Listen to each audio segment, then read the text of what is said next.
Hyderabad KBR park పరిసరాల్లో one way traffic విధానంపై పోలీసులు ట్రయల్ రన్ చేస్తున్నారు. హైదరాబాద్ సిపి సజ్జనార్ ఏర్పాట్లను పరిశీలించారు. ట్రాఫిక్ రద్దీ నియంత్రణకు చర్యలు చేపట్టినట్లు తెలిపారు.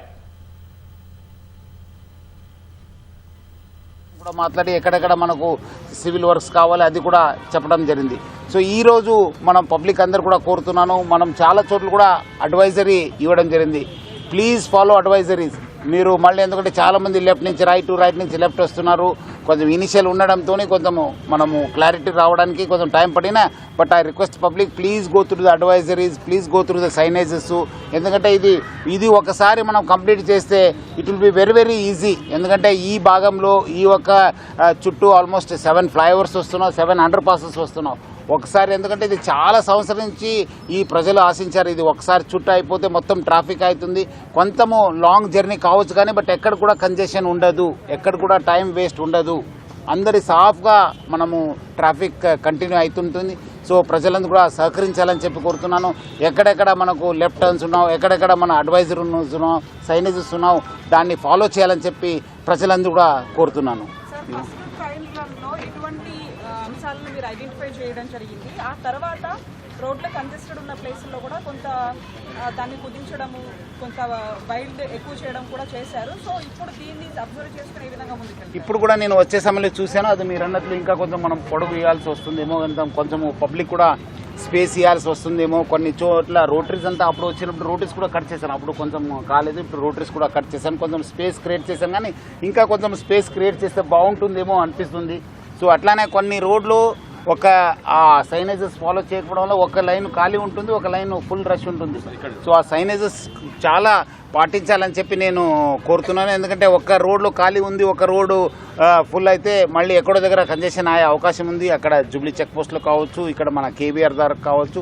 అట్లానే మనకు అక్కడ బస్సు తారకరామ్ దగ్గర అగ్రసేన దగ్గర కూడా కొంచెము సైనేజెస్ ఫాలో చేయకపోవడం వల్ల అక్కడ ఆఫీసర్స్ అంటున్నారు కొంచెం కంజెషన్ ఉందని చెప్పి చెప్తున్నారు. సో అందరు కూడా ఎక్కడెక్కడ ఈ అడ్వైజరీస్ ఉన్నాము, ఎక్కడెక్కడ మన సైనేజెస్ ఉన్నాము అక్కడ అది ఖచ్చితంగా పాటించాలని చెప్పి నేను కోరుతున్నాను. ఎందుకంటే ట్రాఫిక్ ఇట్లా పోతుంటే వీళ్ళు వచ్చి మధ్యలో దూకోవడం వల్ల ఈ ట్రాఫిక్ ఆగే అవకాశం ఉంటుంది, అందరు టైం వేస్ట్ అవుతుంది. సో ఒకసారి వాళ్ళు ఏ లైన్ ఎంటర్ కావాలి, ఏ లైన్ నుంచి ఎగ్జిట్ కావాలని చెప్పి వాళ్ళు తెలుసుకుంటే దెన్ అది సాఫ్గా వెళ్ళిపోతుంది. జూబ్లీ చెక్ పోస్ట్ నుంచి పంజగుట్ట వెళ్ళేది కొంచెం ఇబ్బంది సార్. అటు నుంచి వచ్చే వాళ్ళు ఇటు రోడ్డు పంజగుట్ట వెళ్ళే వాళ్ళది ఇదే కొంచెం చాలా అదే ఆ కన్ఫ్యూజన్ ఉంది. అది మనము వర్కర్స్ ఆల్రెడీ మన జాయింట్ సిపి గారి దృష్టిలో వచ్చింది.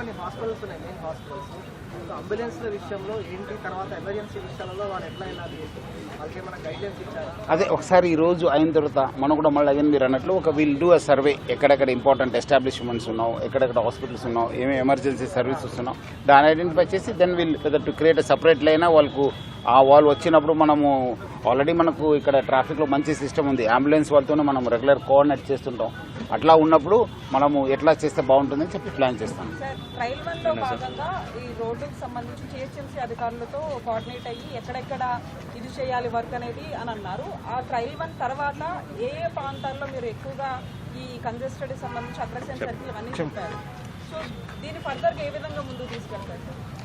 అంటే ఫస్ట్ మనకి ఈ ప్రాజెక్టు డిజైన్ చేసి గ్రౌండ్ చేసేటప్పుడే ఎక్కడ ప్రజలకి చాలా ఇబ్బంది తక్కువ ఉంటుందో ఆ ప్లేసెస్లో ఫస్ట్ ట్రయల్ చేస్తామని చెప్పి సిపి గారు ఆదేశాల మేరకి జిహెచ్ఎంసీ ఆఫీసర్స్, ఇంజనీర్స్, ఐబీఐ సంస్థ వాళ్ళందరూ స్టడీ చేసి రోడ్ నెంబర్ 2లో క్యారేజ్ వే ఎక్కువ ఉన్న ప్లేసులు ఫస్ట్ పిల్లర్కి అలౌ చేయడం జరిగింది. తర్వాత మనం చూసిన మా ప్యాటర్న్ అక్కడ కంజెషన్ అవ్వడము, అది ఇక్కడ కేబీఆర్ మీద మనకి ఈ జంక్షన్ మీద ఇబ్బంది పడడము, దెన్ అది ఒక 15-20 డేస్లో అది మనకి దాదాపు రెగ్యులర్ అయింది. తర్వాత నెక్స్ట్ పిల్లర్స్కి పర్మిషన్ ఇచ్చినాం. ఆ టెంపుల్ దగ్గర మనకి వెడల్పు తక్కువ ఉండడం వల్ల రోడ్ నెంబర్ 2లో అది మాత్రం వదిలేసి ఇటు సైడ్ ఒక 3 పిల్లర్స్కి పర్మిషన్ ఇచ్చినాం. సో ఇప్పుడు మనకి ప్రస్తుత పరిస్థితి ఏంటంటే పంజగుట్ట నుంచి వచ్చేటప్పుడు దాదాపు సాగర్ సొసైటీ సిగ్నల్ వరకు టైల్ ఎండ్ మెయింటైన్ అవుతున్నాయి. ఇక్కడ బసవతారకం దగ్గర నుంచి వచ్చేటప్పుడు ఈ కేబీఆర్ సిగ్నల్ పడితే అది దాదాపు బసవతారకం దగ్గర ఉంది. అండ్ పీక్ టైంలో ఇంకా జంక్షన్ వరకు వెళ్ళిపోతూ ఉంది. సో ఈ పరిస్థితులు మళ్ళీ ఈ జంక్షన్ కేబీఆర్ జంక్షన్లో, అగ్రసేన్ జంక్షన్లో, మన బసవతారకం జంక్షన్లు, బీవీబీ జంక్షన్లు ఇంకా ఇమీడియట్లీ పనులు ప్రారంభం చేయాల్సిన అవసరం ఉంది.